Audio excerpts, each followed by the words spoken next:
하나님은 응답하시는 분이세요. 그렇죠. 하나님은 응답을 아껴두지 않으세요. 우리가 하나님께 기도했을 때 가만히 있어봐, 좀 내가 생각 좀 해보고, 응답이 아까워, 널 줄 수는 없어, 이렇게 아끼시는 분이 아닙니다. 아들이 딸들이 하나님께 간구하면 하나님은 듣고 응답하시는 분이세요. 그러므로 하나님께 간구할 때 하나님께서 내 간구에 응답하실 것이란 그 믿음이 있기를 축복합니다. 많은 사람들이요, 교회는 다녀요. 교회는 다니지만 응답은 없어요. 응답이라는 열매는 맛보지 못하는 경우도 있는 것 같습니다. 왜 그럴까요? 첫째, 기도가 없어요. 기도가 있어야 뭐 응답이 있죠. 기도가 없기 때문에, 간구가 없기 때문에 하나님은 주실 것도 없는 것입니다. 필요한 것이 있으면 마음에 꿍하고 있거나 내가 간구하지 않아도 하나님은 나의 아버지시니 다 알아서 채워주실 거야. 물론 그 태도도 너무 좋은데요, 꺼내야 해요. 말로 꺼내야 하고, 입으로 꺼내야 하고, 기도로 꺼내야 합니다. 입으로 고백하는, 소리내어 하나님께 간구할 수 있는 그 간구의 자세, 기도의 자세가 있기를 예수님의 이름으로 축복합니다. 두 번째, 왜 교회에 다니는데 응답이란 열매가 없을까? 첫째는 기도하지 않기 때문에, 두 번째, 기도는 하는데 믿음이 없기 때문에. 기도해야 되는 것은 알겠습니다. 그래서 기도도 해요. 근데 이 기도가 이루어질 것이라는 믿음은 없는 겁니다. 이런 경우도 있는 거 아세요? 어떤 한 청년이 와서 목사님 기도해 주세요. 제가 몸이 너무 안 좋아요. 몸살 기도 좀 있고 내일 중요한 면접이 있는데, 중요한 시험이 있는데 기도해 주세요. 이렇게 기도해 줍니다. 안수하고 기도해 줘요. 근데 그 자매가 이제 청년이 몸이 좋아지기 시작한 거, 누군지 알려고 하지 마세요. 여기 예를 드는 거니까. 아무도 그런 사람 없었어요. 몸이 좋아지기 시작하는 겁니다. 그런데 그 사람이 떠올리는 생각, 약을 잘 먹었네. 역시 감기기에는 테라플루가 짱이야. 내가 병원을 잘 갔네. 미리 병원을 가길 잘했네. 기도를 받아놓고도 그 기도가 이루어진 것이란 생각은 온데간데 없어요. 하나님께서 그 기도를 들으셨단, 안수기도에 역사하셨다는 생각은 못하는 사람들도 있습니다. 그냥 하나님은 보험 정도였던 거예요. 약발이 안 받을 때, 병원에 갔는데도 해결이 안 될 때 그냥 끝까지 가서 그냥 하나님이 보험회사처럼 출동해서 뭐 그때쯤 되면 도와주시지 않을까, 그냥 보험처럼 드러났던, 그냥 그 정도. 약이 안 듣거나 뭐 약사도, 약국도, 병원도 해결을 못 해주거나 의사도, 인맥도, 돈도 해결을 못할 때 그제서야 조금 의지해 볼 만한 분이 하나님 아닙니다. 하나님은 능치 못함이 없으신 분이에요. 어떤 상황에서도, 여러분들이 어떤 상황 가운데 있든지, 그 문제가 아무리 얼마나 오래되었다 하든지 하나님은 역사하실 수 있는 분이십니다. 그 하나님께 구하기를 시작하기를 예수님의 이름으로 축복합니다. 그 하나님께 믿음으로 간구하기를 예수님의 이름으로 축복합니다. 여러분, 간구가 있으셔야 해요. 마음 가운데. 뒤에 가서 더 얘기하겠습니다. 이번 주에 월드컵이 있었습니다. 본선 세 번째 마지막 경기가 금요일 밤에 있었죠. 금요일에서 토요일 넘어갈 때. 그래서 MT도 월드컵 때문에 사실은 시작했어요. 근데 내가 깜짝 놀랐던 게 MT를 나보다 더 기대하는 사람들이 많더라고요. 그래서 열심히 준비하고 우리 같이 예배드리고 또 저녁에 같이 월드컵도 보고 야식도 먹고 다음 날은 제자훈련도 이제 첫 스타트를 끊었는데요. 우리 잠깐 그 월드컵 영상 잠깐 보실까요? 내가 이때 소리를 얼마나 질렀는지 머리가 아프더라고요. 여러분 그거 아세요? 이게 막 환호성 지를 때 눈도 열리고 코도 열리고 입도 열리고 하면 소리가 머리로 가요. 그러면 이게 머리를 울리면서 소리가 나는데 머리가 너무 아프더라고요. 그렇게 막 환호를 지르면서 우리가 같이 이제 MT 중에 월드컵을 같이 봤었습니다. 약간 뭐 곁길이지만 나는 MIG 사역이 이렇게 즐거웠으면 좋겠어요. 뭐 거기 가서 뭐해? 세상에서 즐거운 건 많은데, 세상에서 노는 게 더 멋있고 교회 가서 MT 참여하는 사람들이 이상한 사람들처럼 여겨지는 그런 거 말고 오히려 못 온 사람들이 나 저기 못 가서 너무 아쉽다 하는 그런 사역이 됐으면 좋겠어요. 이번에도 그랬고 그런 분들은 뭐 놀리는 것도 아니고 그냥 위로합니다. 그리고 앞으로 이런 MIG 사역이 있을 때 함께하기를 축복합니다. 함께하면 즐거워요. 어쨌든 이 월드컵 기간의 마지막 경기 포르투갈전에 야식을 먹으면서도 아무도 포르투갈전에서 이길 거라고 생각했던 사람은 없었어요. 적어도 그중 안에서는. 그렇게 이제 우리가 경기를 봤고 경기가 끝나고 보니까 선수들조차도 그렇게 인터뷰를 했더라고요. 우리는 1%의 가능성을 의지하고 경기에 임했다. 그런 이야기를 했었습니다. 근데 그거 아세요? 제가요 경기 중에요 여기 앉아서 기도했어요. 하나님, MIG가 정말 오랜만에 모여서 MT하고 같이 응원하고 있는데 이왕이면 좀 이기게 해주세요. 기도했어요. 속으로. 믿거나 말거나입니다. 근데 하나님 아세요. 들으셨으니까. 근데 동점골을 넣고 역전골을 넣은 겁니다. 나는 16강을 내 기도 때문에 올라갔다고 또 생각해요. 믿거나 말거나. 여러분 가서 오성훈 목사 때문에 16강 진출했다고 널리 알려주시면 좋겠습니다. 근데 이게 농담 반 진담 반인데요. 뭐 이게 사실 뭐 기도 응답이라고 말할 수는 없죠. 왜냐하면 포르투갈에 예수 믿는 사람이 왜 없겠어요? 그 사람도 기도했을 거 아니에요. 뭐 하나님은 누구 기도를 들어주셔야 돼? 그건 모르죠. 재밌자고 이야기한 거지만요. 중요한 것은 기도한 사람이 있어요. 기도한 사람 그리고 기도하되 믿음으로 기도한 사람은 이제 월드컵과 이제 또 별개의 이야기입니다. 믿음으로 기도한 사람은 이게 우연히 응답이 된 건지 때가 된 건지 아니면 그냥 적당하게 이렇게 되다 보니까 그 기도가 이루어졌네. 기도의 응답인지 아니면 우연인지 기도한 사람은 알아요. 믿음으로 기도한 사람은 압니다. 나는 여러분들이 그렇게 믿음으로 간구해서 이것이 하나님의 응답이구나라는 것을 좀 경험하고 그 작은 것부터 시작해서 큰 것까지 이것이 하나님의 응답이었구나, 하나님의 일하심이었구나, 크고 작은 일들을 많이 경험하기를 축복합니다. 그것들이 쌓여져서 믿음이 더 커지게 되는 거예요. 사도행전 12장에 보면 베드로가 감옥에 갇혔을 때의 이야기가 있습니다. 베드로가 감옥에 갇혔어요. 교회의 리더가 감옥에 갇혔습니다. 그럼 교회는 뭐 하겠어요? 여러분, 제가 감옥에 갇히면 뭐 해줄 거예요? 사식 넣어줄 거예요. 우리 불쌍한 오성훈 목사 이거라도 드세요. 제가 만약에 뭐 술 먹고 흥청망청해서 감옥 간 거면 그냥 내버려 두세요. 저 술 안 먹습니다. 근데 만약에 내가 선교하다가 복음 전하다가 감옥에 갇힌 거면 저를 위해서 기도해 주시지 않겠어요? 초대교회가 베드로를 위해서 기도했습니다. 하나님, 베드로를 옥에서 꺼내주세요. 감옥에서 나오게 해주세요. 한참을 기도합니다. 한참을 기도하는데 누가 문을 두드려요. 그 근처에 있던 여자아이가 마중을 나갑니다. 영접을 나가요. 문을 두드리니까 똑똑똑 누구세요? 베드로예요. 그 여자아이가 깜짝 놀랍니다. 베드로 아저씨라고요? 해서 기도하고 있는 아저씨 아줌마들 모여있는 그곳으로 달려가서 외칩니다. 여러분 베드로가 왔어요. 지금 문을 두드리고 있어요. 베드로가 왔다고요? 근데 사람들의 반응이 뭔지 아세요? 그 사람들의 반응이 재밌어요. 우리 사도행전 12장 15절 말씀인데요. 같이 한번 읽어보도록 하겠습니다.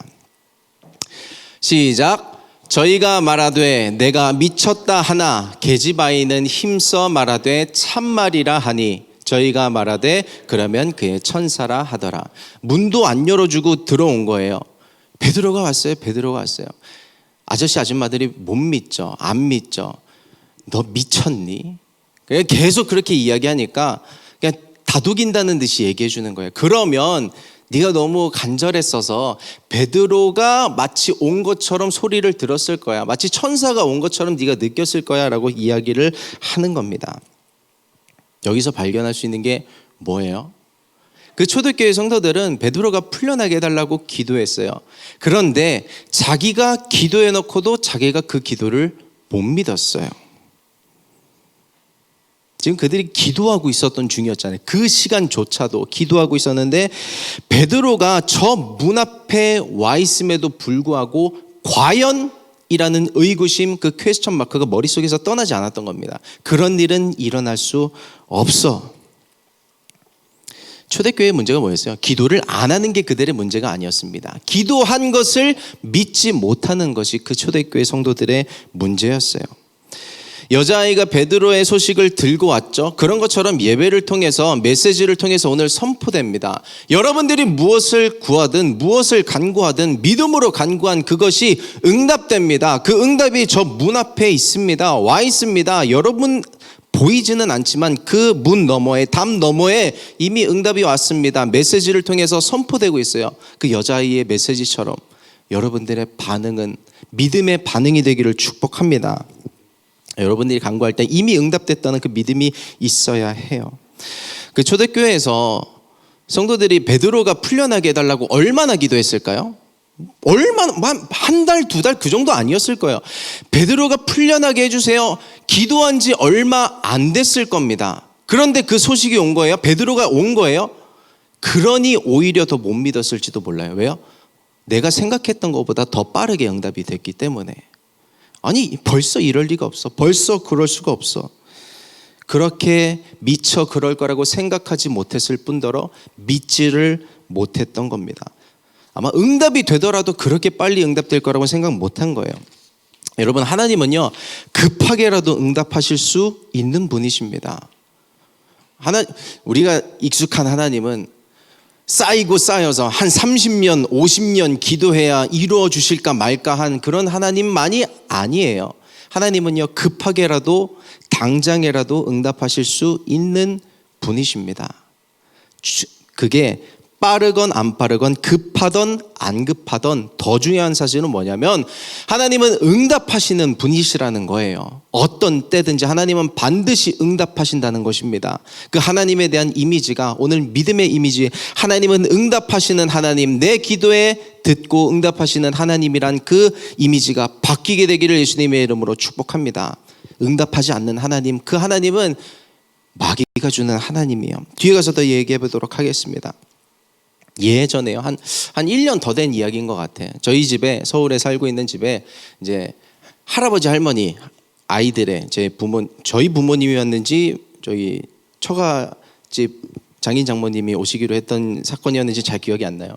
이제 할머니 할아버지가 오시기로 해서 첫째 아들 하준이가 그 소식을 들었어요. 얘는 뭘 미리 말해주면 안 돼. 그때부터 들들 볶아요, 사람을. 그래서 언제 오신대? 지금 오신 거 아니야? 빨리 전화해봐. 그래서 그 소식을 듣고 얘가 잠이 들었는데 이제 새벽에 그 미명을 뚫고 이제 해가 떠오르잖아요.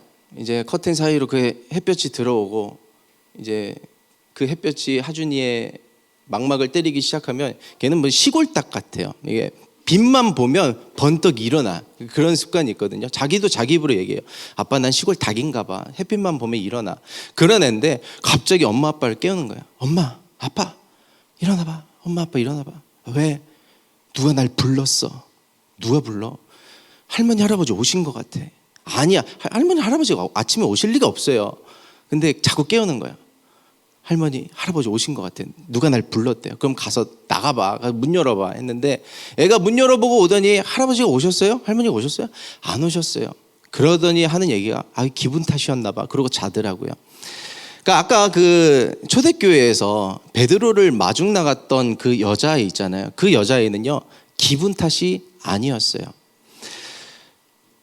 그 사도행전은 그 여자아이의 이름을 로데라고 기록을 하고 있거든요. 성경은 누군가의 이름을 정확하게 기록했을 때 그 의미를 갖고 있어요. 나는 아마 초대교회 많은 성도들도 기도를 했지만 베드로가 감옥에서 풀려난 게 어쩌면 그 로데라고 하는 여자아이의 믿음의 기도가 있었기 때문이 아니었을까라고 생각을 해요. 얼마나 기뻤을까요?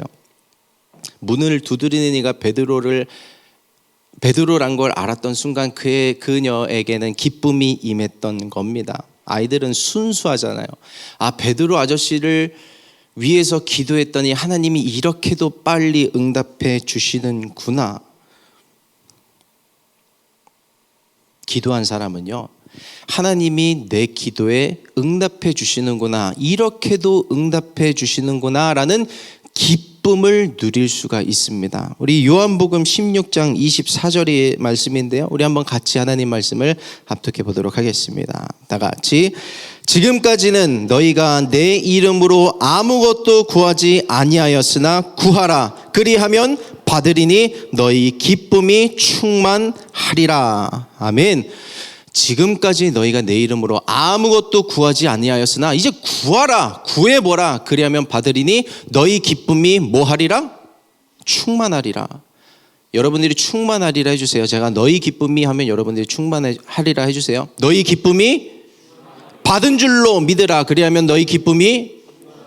여러분 언제 기쁘셨어요? 마지막으로 내가 하나님께 기도했더니 응답해 주셨다라는 그 기쁨을 누렸던 게 언제가 마지막이에요? 언제가 마지막이에요? 여러분 간구하면 기도하면 응답받아요. 믿음으로 기도하면 응답받아요. 가만 보면 기도를 왜 안 하냐면 믿음이 없어서예요. 바빠서, 시간이 아까워서, 뭘 해야 돼서, 공부해야 돼서, 돈 벌어야 돼서, 일해야 돼서, 졸려서, 피곤해서 다 맞는데 더 깊게 들어가 보면 이것이 이루어질 거라는 믿음이 없는 거예요. 아니 무언가를 사기 위해서는 돈을 벌어야 되는 것까지는 알잖아요. 근데 그 응답을 받기 위해서는 기도를 해야 된다는 게 아직 와닿지가 않는 거예요. 믿음이 없는 거예요. 오늘 믿음은 들음에서 난다고 하는데 들음은 그리스도의 말씀으로 말미암죠. 오늘 말씀이 선포될 때 여러분 안에서 그 말씀을 믿는 믿음이 샘솟게 되기를 예수님의 이름으로 축복합니다. 오늘 그 믿음이면 여러분들은 산이 들려서 바다에 던지우라는 그 예수님의 말씀 그대로 불가능한 일을 파하는 강력이 여러분들에게도 임하게 될 줄 믿습니다. 오늘 본문에 보면 예수님이 이제 제자들과 함께 베다니라고 하는 곳을 떠나서 예루살렘으로 입성하실 때의 이야기예요. 예수님이 예루살렘으로 가시다가 배가 줄이신지라 시장하신지라 주변을 돌아보시는데 잎사귀가 파릇파릇한 무화과 나무가 저 멀리 보이는 겁니다. 그래서 저 무화과 나무에 열매가 있지 않을까 해서 무화과 나무에 가봤는데 무화과 나무에 열매가 없는 겁니다. 그래서 예수님이 어떤 행동을 하시냐면 무화과 나무를 저주하세요. 이 무화과 나무야 저주받아 말라 비틀어버려라 죽어버려라 저주하십니다. 무화과 나무는 예수님이 알고 가신 거예요. 잎사귀가 열렸다는 것은 열매가 무화과 나무는 잎사귀랑 열매랑 같이 맺히는 나무거든요. 잎사귀가 열렸으니 가셨잖아요. 근데 열매가 없는 겁니다. 그리고 저주하셨죠. 근데 그 열매를 누가 이미 먹고 갔을 수도 있잖아요. 그리고 아무리 그러니까 나무마다 다 제철이 있지만 무화과 나무는 그래도 열매를 계속 상시 맺는 나무거든요. 그런데 24시간 열매가 맺힐 수는 없잖아요. 열매가 없을 수 있잖아요. 그리고 게다가 성경은 이 때가 무화과가 열릴 때가 아니더라 라고까지 강조를 하고 있어요. 때가 아직 아니더라 무화과 나무가. 그런데 왜 예수님은 저주를 하셨을까? 오늘 그 이야기입니다. 무화과 나무를 저주하신 다음 날에 예수님과 제자들이 또 동행을 하다가 그 똑같은 장소를 지나가는데 베드로가 그 나무를 보고 이야기합니다. 예수님 어제 저주하신 저 나무가 말라 비틀어졌네요 하는 그 베드로의 말에 예수님께서 이어서 하신 응답이 있습니다. 오늘 함께 읽었지만요 한 번 더 읽어보겠습니다. 마가복음 11장 22절에서 24절 말씀입니다. 우리 다 같이 합독합니다. 시작.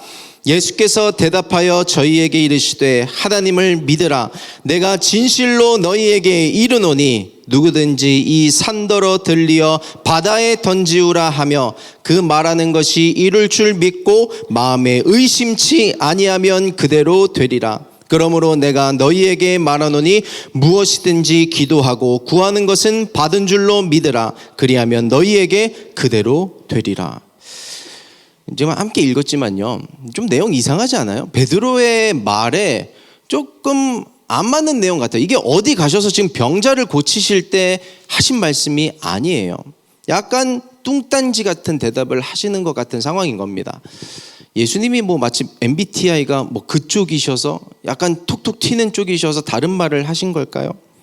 아니에요.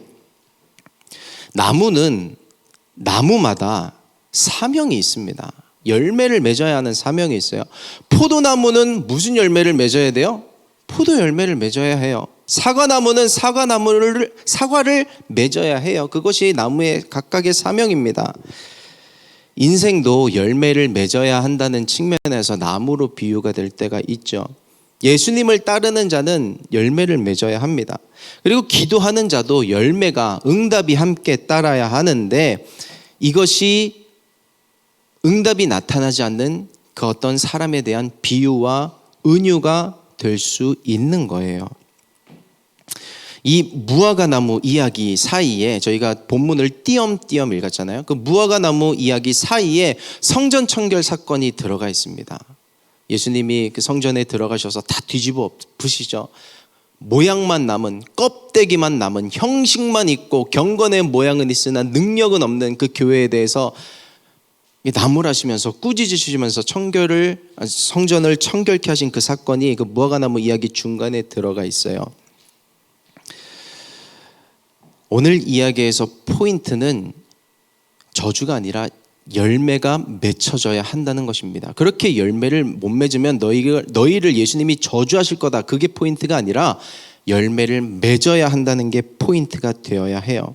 24절에 하신 말씀이 뭐예요? 한번 다시 띄워주시겠어요? 무엇이든지 기도하고 구하는 것은 받은 줄로 믿으라. 그리하면 너희에게 그대로 되리라. 너희가 어떤 상황 가운데 있든지, 너 무화과 나무야. 너의 때가 무화과가 열릴 때든지 아니든지 그 때를 생각하지 말고 무엇이든지 기도하고 구하는 것은 받은 줄로 믿으라. 그리하면 너희에게 그대로 되리라는 말씀이에요. 상황과 환경을 뛰어넘어 기도하고 간구하는 이야기를 지금 하고 계신 것이에요. 그 말씀, 이 믿음이 있으라고 지금 예수님이 계속해서 말씀하고 계신 것입니다.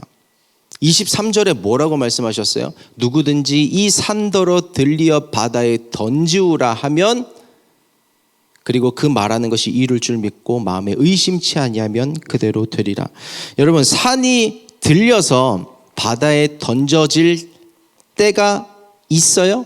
그럴 때가 있어요? 산이 들려서 바다에 던져질 때가 있어요? 그런 때는 없어요. 그런 때는 없는 겁니다. 산이 저절로 들려서 바다에 던져지기를 마냥 기다린다면 그런 일은 절대로 이루어지지 않습니다. 기도하라는 거예요. 기도할 때 일어난다는 이야기입니다. 누구는 그렇게 생각할 수도 있어요. 아니, 바다에 던져지기는커녕 어떻게 산을 들어? 근데 유대인들은 절대로 불가능한 일들에 대해서, 불가능한 현실에 대해서 산으로 비유하기도 합니다. 문제가 산 같다, 그렇게 표현을 해요. 그래서 예수님이 이렇게 비유하신 겁니다. 불가능하다고 생각되는 그 문제, 오래됐다고 생각돼서 해결되지 못할 거라고 생각하는 그 산과 같은 문제도 마음으로 믿어 의심치 아니하면 바다에 던져지게 될 거다 말씀하고 계신 것입니다. 예수님이 오늘 그 경건의 모양만 있고 능력은 없는 교회를 꾸짖는 동시에 기도는 있지만 믿음은 없는 제자들에 대해서 영성 훈련을 하고 계시는 거예요. 믿음 훈련을 하고 계신 거예요. 때가 중요한 게 아니야. 상황이 중요한 게 아니라 환경이 중요한 게 아니야. 오직 믿음은 어떤 상황도 돌파할 수 있는 강력이다. 그 능력이 있다. 이 세상 가운데서 세상이 말하는 대로 휩쓸려 살아가지 말고 믿는 믿음이 있으라고 말씀하고 계시는 것입니다.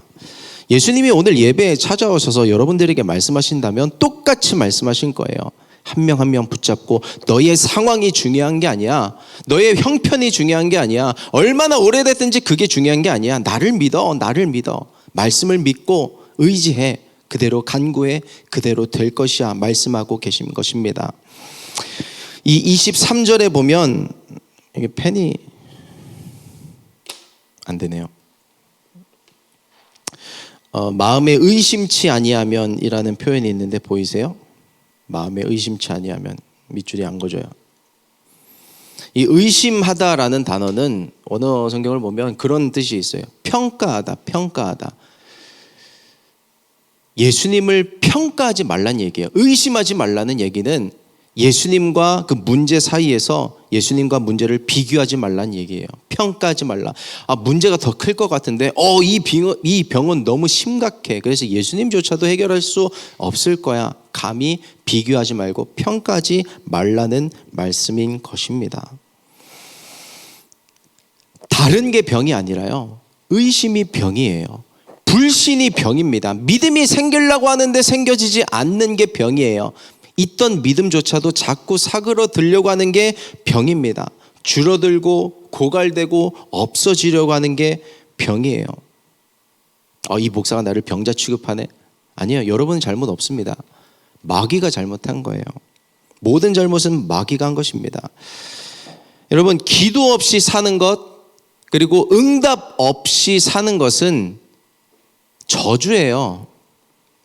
하나님의 자녀로서 마땅히 그 축복과 은혜를 누리면서 살아야 하는데 기도도 없이 응답도 없이 살아가는 것은 저주예요. 에덴 동산에서 벌받은 후에 그 모습 그대로 살아가는 것과 똑같습니다.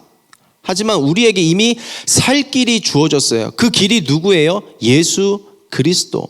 우리에게 길이 난 거예요. 저주 가운데서 평강 가운데로 나아갈 수 있는, 저주 가운데서 은혜와 축복으로 나아갈 수 있는 길이 열린 것입니다. 그 길을 잃어버린 것이 저주인 것이죠.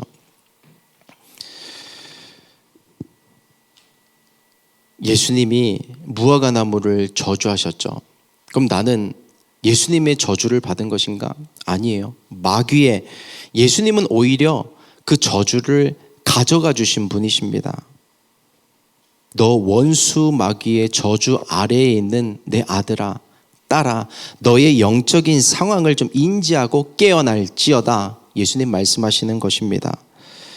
오늘 그 주님에 대한 이야기가 갈라디아서 3장 13절에 있습니다. 우리 한번 같이 선포해 보겠습니다. 시작. 그리스도께서 우리를 위하여 저주를 받은 바 되사 율법의 저주에서 우리를 속량하셨으니 기록된 바 나무에 달린 자마다 저주 아래 있는 자라 하였음이라. 마귀는 우리를 저주해요. 기도하지 말라고, 응답이 없을 거라고. 그 저주를 오히려 예수님은 십자가에 가져가셨어요. 그리고 우리를 그 저주 가운데서 속량하셨습니다. 여러분, 이제 한번 대답해 보시겠어요? 입으로 한번 고백해 보세요. 여러분들의 기도가 응답될 수 있을까요? 아무도 못 믿어? 아직도 못 믿겠어요? 자, 처음부터 설교를 다시 시작하겠습니다. 여러분, 기도는 응답받을 수 있다고요. 열매가 맺혀질 수 있어요. 우리 기도에 대한 응답뿐만 아니라 내 삶의 그런 성품적인 열매 있잖아요. 이제 죄가 끊어져야 하는데, 내 성품이 좀 변해야 하는데, 나의 우울감이 좀 뽑혀져야 하는데, 이것이 과연 가능할 것인가? 나의 낮은 자존감들, 이것을 어디서부터 어떻게 풀어나가야 될지 모를 것 같은 내 인생에 꼬인 모든 문제도 다 포함되는 이야기인 거예요. 달라질 수 있다는 것, 해결될 수 있다는 것, 열매가 맺혀질 수 있다는 것이 예수님의 말씀입니다. 반대되는 음성은 마귀의 생각이에요. 그럴 수 없을 것이란 마귀의 음성이 뿌리채 뽑혀나가기를 예수님의 이름으로 축복합니다. 그거 자꾸 마귀가 주는 생각이에요. 나는 안 될 거야. 나는 변하지 않을 거야. 마귀의 생각을 의지하지 마십시오. 그 모든 생각을 뽑아버리세요. 마귀가 주는 생각을 뽑아버리고 하나님을 믿는 믿음이면 가능할 것이구나. 그 불화살이 뽑혀져 나간 공간에 채워야 돼요. 뭘로요? 하나님의 말씀으로. 오늘 22절에 예수님이 그렇게 말씀하셨잖아요. 하나님을 믿으라. 단순한 이야기지만요, 큰 진리가 있는 거예요. 마귀 믿지 말고, 환경 믿지 말고, 문제를 믿지 말고, 스스로를 믿지 말고 나를 믿으라. 하나님을 믿으라. 마귀가 너의 인생 가운데 어떤 불화살을 몇 개를, 몇 천 개를 쏟아 부었든 그거 다 뽑아버리고 하나님을 믿으라. 예수님이 지금 말씀하고 계신 것입니다. 여러분, 무화과 나무가 저주받은 것처럼 우리가 하나님을 바라보지 못하면 저주 아래에 있는 인생과 똑같아요. 우리 인생은 나무잖아요. 하나님, 내 인생이 무화과 나무 같습니다. 하지만 이 나무가 열매가 맺혀져야 하는 때든지 아니든지 하나님 나는 그런 거 모르겠습니다. 하나님 내가 그 모든 저주에서 벗어나서 열매를 맺을 수 있는 믿음의 사람 될 수 있게 주님 나를 도와주세요 할 때 하나님이 그 믿음을 듣고 지지하시고 응답해 주실 줄 믿습니다. 여러분 앞에요. 나 앞에 나에게 생명과 저주가 함께 놓여져 있어요. 그것을 어떤 것을 선택할지는 나에게 달려있는 것입니다. 우리 신명기 30장 19절 말씀만 읽고 말씀 마치고 기도하도록 하겠습니다. 예배팀 나와서 준비해 주시겠어요? 우리 신명기 30장 19절 말씀 우리 같이 하나님 말씀을 선포하겠습니다. 시작. 내가 오늘날 천지를 불러서 너희에게 증거를 삼노라. 내가 생명과 사망과 복과 저주를 내 앞에 두었은즉 너와 내 자손이 살기 위하여 생명을 택하고. 아멘. 여러분들 앞에 생명과 저주가 놓여 있습니다. 무엇을 선택하시겠어요? 생명을 선택하기를 예수님의 이름으로 축복합니다. 저주를 선택하는 건 뭐예요? 나는 안 될 거야. 내 인생은 불가능할 거야. 이대로 똑같이 나는 평생 살아갈 거야. 그 모든 저주가 예수 그리스도의 보혈로 말미암아 뿌리째 뽑혀나가기를 예수님의 이름으로 축복합니다. 찾아보세요. 지금 내 인생 속에서 찾아보세요. 그 저주, 지긋지긋한 저주, 물질의 저주, 내 감정의 저주, 질병의 저주, 이것이 영원할 것이란 그 저주 가운데 예수 그리스도의 보혈을 덮어버리세요. 성령의 불로 다 태워버리세요. 그냥 그대로 그거 가지고 품고 살아가는 것이 하나님 원하시는 그런 인생 아닙니다. 그 마귀가 정말 원하는 거야. 넌 그렇게 살아야 돼. 내 친구처럼 나랑 평생 이렇게 살자꾸나. 그 마귀랑 손잡지 마시기 바랍니다. 여러분 교회 다닌다는 것은 그냥 젠틀하고 나이스해서 예배만 드리고 예수님을 섬긴다는 것에만 만족하고 사는 것 아닌가? 물론 그것도 너무 좋아요. 귀한 태도입니다. 그런데 그냥 무슨 문제가 있어도 꾹 참고 사는 게 하나님 원하시는 게 아니라고요. 예수님의 그 십자가에는 우리의 전인격적인 모든 문제가 포함되어 있기 때문에 여러분 저주에서 벗어나기를 축복합니다. 가정의 저주에서 내 인생의 저주에서 예수 그리스도를 의지함으로 그 저주를 벗어나는 그 발버둥이 믿음의 결단이 있기를 축복합니다. 오늘 그 결단을 함께 할 거예요. 하나님 내가 기도합니다.